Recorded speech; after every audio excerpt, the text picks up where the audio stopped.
이 음성 녹음은 네이버 파파고의 인공지능 음성을 활용하여 만들었습니다. 추후에 하단의 여러 외국어 자막으로 올려질 것입니다. 홍순례 박사 소개, 단국대학교 일반대학원 한문학과 졸업, 박사, 꿈 연구 30여 년, 홍순례 박사 꿈의 몽, 태몽 등 저서 총 15권, 신문 연재 방송 강연 활동, 유튜브 활동 및 사이트 운영 중 http://984 kr 홍순례 박사 꿈의 몽에서 실증 사례의 바탕을 둔 올바른 동영상을 올리도록 하겠습니다. 많은 구독 신청 및 성원을 바랍니다. 꿈의 몽의 ABC 제3장 꿈의 다양한 상징 기법 1. 상징에 대하여 1. 상징이란 상징에 대한 국어 사전의 뜻풀이는 1. 추상적인 사실이나 생각, 느낌 따위를 대표성을 띤 기호나 구체적인 사물로 나타내는 1. 2. 구체적인 사물이나 심상을 통하여 암시하다라고 나와 있다. 한자어를 직역한 뜻풀이는 모양을 불러오게 하다로 시각적인 이미지를 연상하게 해주고 있다. 상징, 심볼의 어원은 그리스어에 함께 하다는 의미를 가진 동사 심바로에서 찾을 수 있으며 심볼은 주된 대상과 그 주된 대상에서 암시되고 있는 의미를 하나의 이미지로 보여주고 있다. 상징은 서로 다른 두 대상을 연결시키는 다리의 역할, 비논리적이고 직관적인 인식이나 복합적인 내용을 하나의 이미지로 표현하고 있다. 일반적인 의미의 상징은 어떤 사물을 나타내는 깃발 기호나 표지물을 뜻한다. 상징은 일상의 관습적 언어 사용이나 문학작품, 민속신앙, 꿈의 표현 기법에 널리 쓰이고 있다. 일상의 언어 생활에서 관습적 상징은 오랫동안 쓰인 결과 굳어져서 관습적으로 모든 사람이 받아들이고 있다. 비둘기, 평화, 백합, 순결, 십자가, 고난 희생 등의 예를 들 수 있다. 또한 누구는 누구의 오른팔이다. 호박이 넝쿨째 굴러 들어왔다. 꽃뱀에게 물렸다. 자신의 귀여운 자식을 아이고 우리 강아지라고 말하듯이 관습적으로 우리의 일상의 언어 생활에서도 상징의 표현 기법이 널리 쓰이고 있음을 알 수 있다. 문학 작품에서도 상징은 널리 쓰이고 있다. 작가는 개성적 창조적인 상징을 만들어 사용하고 있다. 이러한 문학적 상징, 개성적 상징, 창조적 상징은 일반적인 상징과 유사하면서도 의미의 폭이 좀 더 넓고 암시적인 것이 보통이다. 예를 들어서 문학 작품에서 관습적 상징으로 국화는 오상고절에 지조잘초 있는 사람을 나타내고 있다. 그러나 서정주의 시 국화엿에서 국화는 개성적 상징으로 40대 여성의 원숙한 여성미를 상징하고 있다. 우스갯말로 덧붙이자면 개나리 꽂힌 노란 옷을 입고 우리 꾀꾀가면서 걸어가는 어린 유치원생의 이미지를 떠올리게 한다. 또한 화려한 장미는 화류계의 여인이나 유부의 이미지를 떠올리게 한다. 얼굴 반반하고 몸매 좋은 여인이 성격도 좋으면 얼마나 좋겠는가? 하지만 절대적인 것은 아니지만 그렇지 않은 경우가 많다. 즉, 장미에 가시가 돋져 있는 것처럼 다른 사람을 배려할 줄 모르고 자신만 생각하는 속 좁은 여인들이 많다. 그리하여 관습적으로 얼굴값 한다는 소리를 하고는 한다. 또 다른 문학적 상징의 예로 이상화의 빼앗긴 들에도 봄은 오는가 에서 봄은 조국 광복을 상징하고 있다. 박두진의 해에서는 해야 소사라는 광복 후에 좌익과 우익의 어지러운 시대의 현실에서 벗어나 희망찬 밝음의 평화로운 세상으로 나아갈 것을 기원하고 있다. 꿈의 상징에서도 따스한 봄의 배경이나 해가 솟아오른 꿈이 좋게 실현되는 것은 당연하다 하겠다. 민속신앙에서도 일맥상통하고 있다. 돼지는 고사 지낼 때 올려지는 데서 자랄 수 있듯이 다산과 쑥쑥 커나가는 데서 꿈에서도 번창 번영의 상징 및 재물적 상징으로 등장되고 있다. 또한 민속에서 아기를 낳는 것이 경사스럽게 받아들이듯이 꿈에서도 성취 결실을 이루어내는 좋은 일로 이루어지고 있다. 불꿈 또한 마찬가지이다. 민속에서 집에 불이 났을 때 듣기 좋은 말로 잘 살 것이라고 말해주고 있다. 꿈의 상징에서도 불꿈은 번창 번영을 상징하고 있다. 꿈에서도 이러한 상징 기법은 무척 다양하게 나타나고 있다. 이러한 꿈의 상징은 우리 인류에게 있어 실공을 초월하여 공통적이면서 보다 원초적이고 원형적인 상징이라 할 수 있다. 2. 꿈은 상징의 언어. 꿈은 상징의 언어이며 상징은 원초적이고 원형적인 세계 공통 언어이다. 아울러 꿈의 상징 기법은 문학적 상징이나 일상의 관습적 언어의 상징, 민속신앙과도 일맥상통하고 있다. 꿈은 장차 일어날 미래 예지적인 일을 상징적인 표상으로 전개하고 있다. 이러한 꿈의 세계를 현실의 언어로 해석하면 안 된다. 어디까지나 꿈의 해석은 꿈의 언어로 풀어야 한다. 꿈의 언어는 상징이며 꿈의 이해는 꿈의 언어인 상징 표상의 이해에 있다. 꿈속에서는 구렁이가 몸에 감기기도 하고 연예인과 성관계를 맺는다거나 누구를 죽이는 꿈 등등 현실에서 일어날 수 없는 황당한 전개의 일들로 진행이 되고 있다. 상징의 의미를 살펴보면 구렁이가 몸에 감기는 것은 실제 구렁이가 아닌 이성의 상대방이나 재물이 다가오는 것을 뜻하고 있다. 연예인과 성관계를 맺는 꿈은 연예인으로 상징된 선망의 대상이나 일거리와 어떠한 계약, 성사, 체결을 이루는 일로 이루어지고 있다. 이 경우에 키스하는 꿈도 유사하게 실현되고 있다. 사람을 죽이는 것은 어떠한 사람이나 대상을 제한 굴복 복종시키는 일로 이루어지고 있다. 예지적인 꿈에 대해서 한평생 연구한 스승이신 한건덕 선생님은 꿈의 상징에 대하여 다음과 같이 언급하고 있다. 꿈의 세계는 동서고금을 통틀어 공통적인 형성 원리와 공통적인 뜻을 가지고 있기 때문에 꿈의 언어에 있어서 세계 공통의 표현을 지니고 있으며 그 해석에 있어서 비유와 암시와 상징적인 뜻으로 바꿔놓고 해석해야 한다. 이러한 꿈의 상징이나 그 꿈의 원리가 일정 불변 법칙적인 해석법을 지니고 있기 때문에 결코 임의적이거나 비합리적인 해석을 용납하지 않는다. 이처럼 꿈의 세계의 진리는 하나이며 꿈의 상징은 공통적인 형성 원리와 보편성을 띠고 있다. 다만 각 민족성이나 문화적 체험, 역사적 배경, 인간의 기질이나 환경적 영향, 도덕적 가치 기준 등에 따라서 각기 다른 관점이나 견해를 보이고 있을 뿐인 것이다.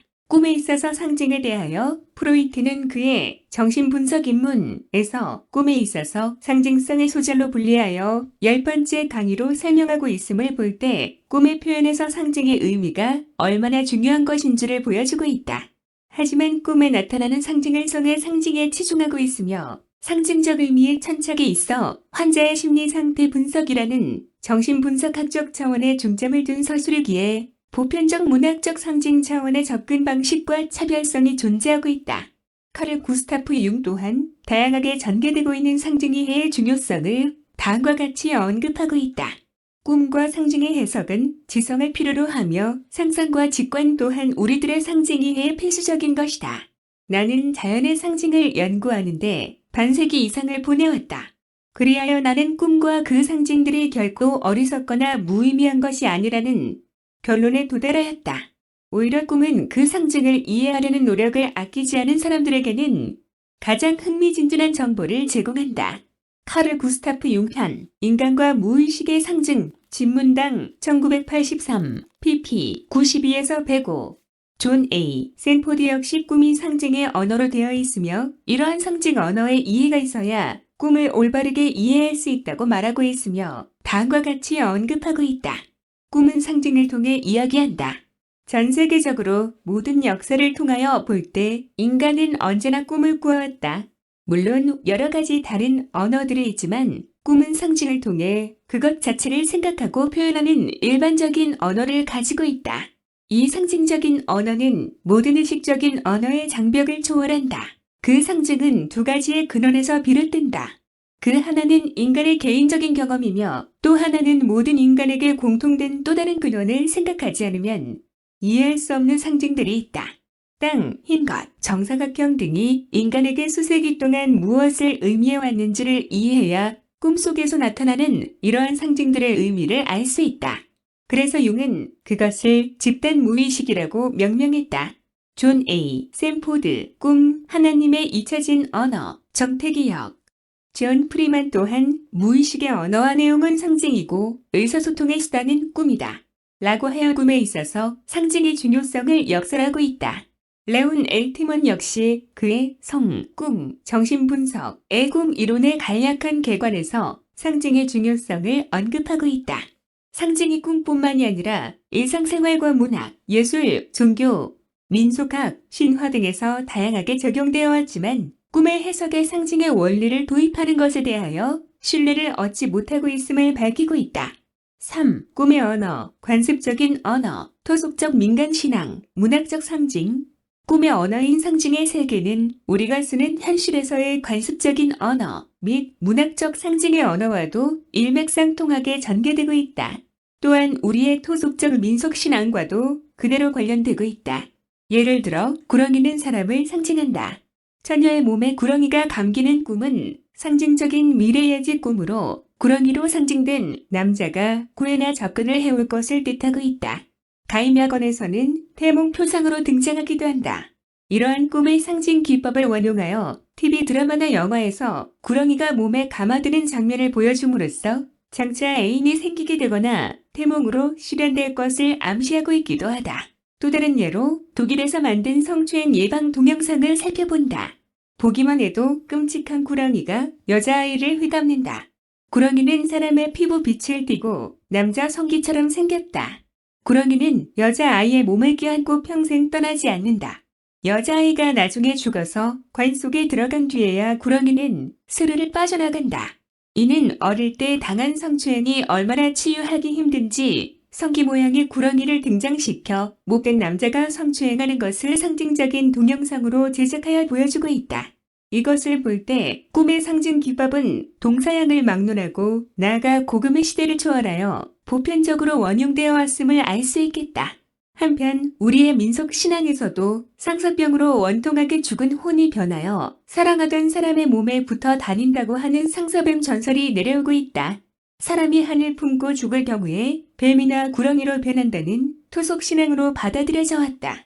구비문 학득에 속에도 이러한 상사뱀 이야기가 나오고 있으며 춘천 부근의 청평사절에는 이러한 상사뱀 전설에 얽힌 이야기가 전해오고 있다.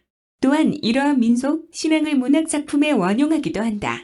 유능길의 소설 장마에서는 각기 국군과 빨치산을 둔 자식으로 인하여 좌우에게 이념적 대립을 겪던 친할머니와 외할머니가 토속 신앙에 의해서 갈등을 극복하는 것을 다루고 있다.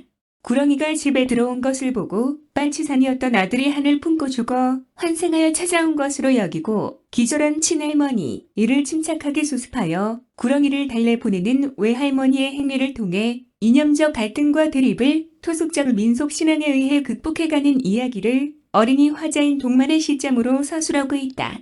4. 일상의 관습적인 언어와 꿈의 상징 언어.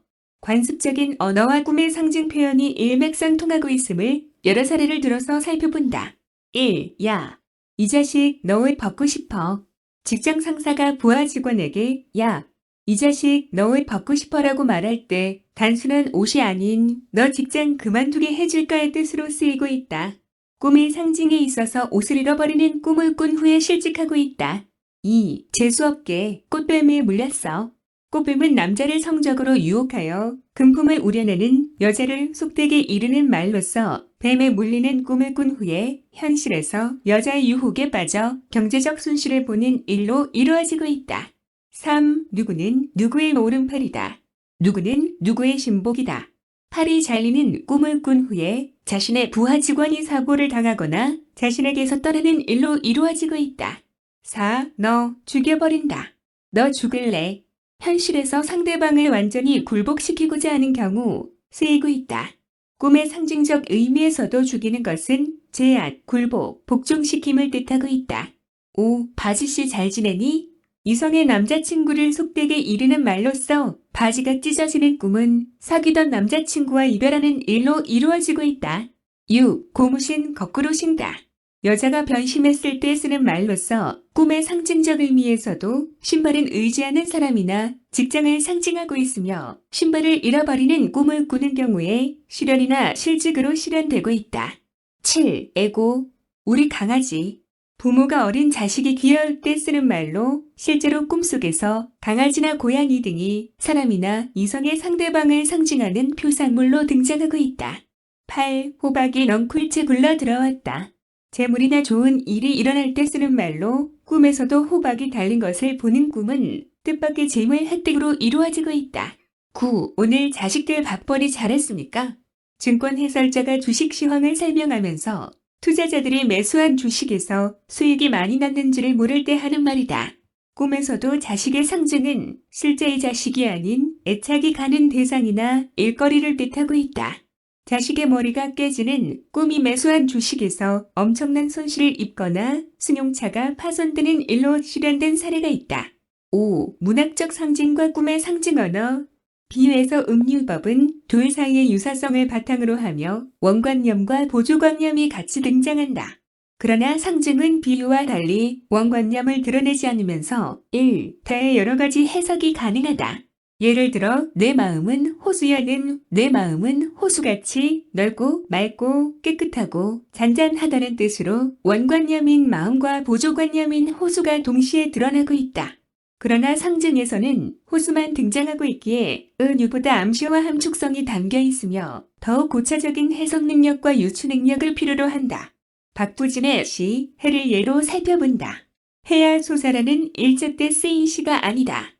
광복 이후의 좌, 우익의 혼란상을 극복하고 평온과 밝음의 세상이 펼쳐지기를 바라는 마음에서 쓰인 시다. 하지만 문학적 상징을 살펴보자면 이 시는 오늘날 감상하는 사람이 처한 상황이나 여건에 따라 다양한 해석이 가능하기도 하다. 몸이 아픈 학생에게는 해야 소설화가 질병이 낫는 일이 될 수 있으며 애인이 없는 사람에게는 애인이 새롭게 생기는 것을 뜻하며 실직자에게는 좋은 직장을, 수험생에게는 원하는 대학에 합격하는 것을 뜻할 수 있기도 하다. 꿈의 상징에서도 마찬가지로 이러한 해가 솟는 꿈을 꾸면 대입 합격이나 승진 등 처한 상황에 따라 각기 좋은 일로 실현되고 있다. 다시 풀과 나무에 대한 상징적 의미를 살펴본다. 문학적으로 민중을 민초라고 하여 풀로 비유하고 있다. 김수영의 시에서 풀은 억압과 불의에 항거하는 민중으로 형상화하고 있다. 한편 송강정철도 강원도의 금강산과 관동 팔경의 기행가사로 읊은 관동별곡에서 음해에 유온 풀을 다 사라 내 여사라 라고 하여 그늘진 벼랑, 언덕에 시든 풀로 비유된 도탄에 빠진 백성을 잘 다스릴 것이라는 선장의 다짐을 보여주고 있다. 나무 또한 여럿이나 수필에서 나무를 의인화하여 사람이나 민중을 나타내고 있다. 비유하자면 풀은 사글세방에 사는 서민, 나무는 전세방을 사는 서민들로 비유할 수 있다. 마찬가지로 꿈의 상징 기법에서 나무는 사람의 상징으로 자주 등장하고 있다. 예를 들어 성경의 네부카드네자르 왕의 꿈에서 왕 자신이 거대한 나무로 상징되어 나타나고 있다. 또한 고목의 나뭇가지가 부러지는 꿈으로 시어머니가 중풍으로 오른팔을 못쓰게 되는 일로 실현된 사례가 있다. 이로써 살펴보면 문학적 상징에서나 꿈의 상징에서 풀이나 나무를 사람의 상징으로 사용되고 있음을 볼 수 있다. 또 다른 예로 바람을 들어보자.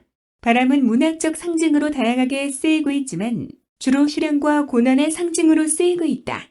윤동주의 서시에서 오늘 밤에도 별이 바람에 스치운다 에서 고난과 실현을 뜻하고 있으며 서정주의 자화상에서도 나를 키운 것은 팔할이 바람이었다 라고 하여 실현과 고난을 뜻하고 있다.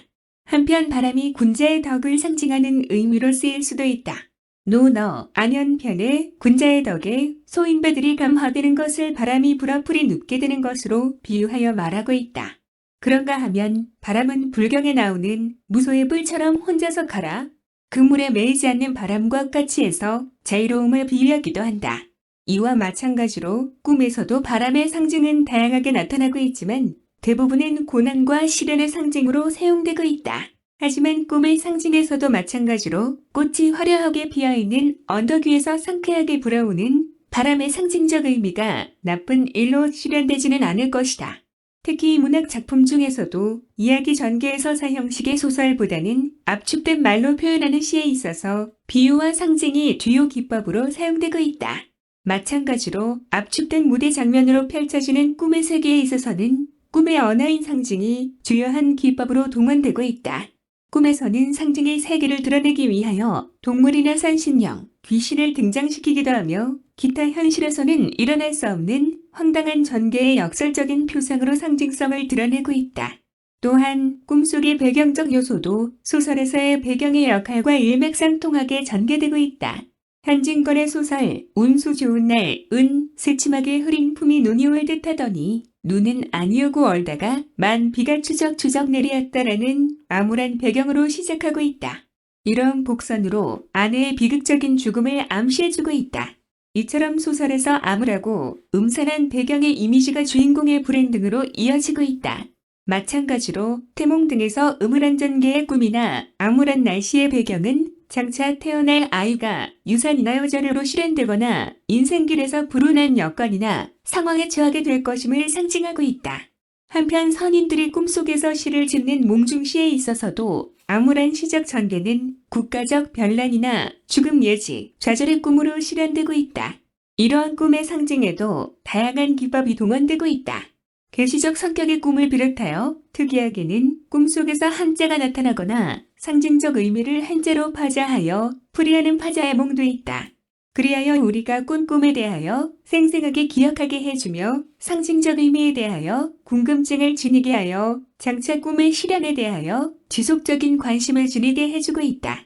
이 밖에도 꿈의 상징에 있어 관습적인 상징이 아닌 개인적 여건이나 상황에 따른 개성적 상징물의 전개로 이루어질 수도 있다. 예를 들어 꿈의 물고기만 보면 현실에서 돈이 생기게 되는 일로 이루어지는 사람도 있다. 또한 특정 사람만 꿈에 보이면 좋은 일이 있다거나 그 반대로 안 좋은 일로 실현된다고 말하고 있기도 하다. 또한 꿈속에 나타나는 동식물의 색깔이나 모양 등에 음양의 원리를 적용하거나 죄악의 원리를 원용하기도 하는 경우가 있다. 한편 꿈의 세계도 문학적 상징과 마찬가지로 상징적으로 전개되어 같은 꿈이라고 하더라도 꿈을 꾼 사람이 처한 상황에 따라 달리 실현되고 있다. 가장 많이 꾸는 이빨 빠지는 꿈의 실현도 다양한 실현 사례를 보이고 있다. 심리학적으로는 거세에 대한 불안 심리에서 이빨이 빠진다는 꿈을 꾼다고 보기도 하는 바, 우리의 민속적인 정서에는 맞지 않는 근거 없는 헛소리일 뿐이다. 이빨은 가족이나 회사 직장의 구성원, 자신에게 소중한 어떤 일거리나 대상을 상징적으로 나타내주고 있다. 따라서 이빨이 빠지는 꿈은 이빨로 상징된 어떠한 사람이나 대상이 자신으로부터 멀어짐을 뜻한다. 즉, 자신과 관련된 주변 누군가가 죽거나 쓰러지거나 해고를 당하거나 사고를 당하거나 등등 어떠한 대상이나 일거리와의 무산, 좌절, 결별 등의 안 좋은 일로 실현되고 있다. 또한 사실적인 꿈인 경우 실제 이빨이 빠지는 일로 실현될 수도 있다. 다양한 상징기법에 대하여 다음 시간에 이어서 살펴보겠습니다. 열성적인 유튜브 활동을 하고 있습니다. 꿈에 관한 궁금증은 홍순애 박사의 꿈 사이트 http://kr 및 유튜브에서 검색하시기 바랍니다. 아울러 많은 구독 신청 및 성원 부탁드립니다.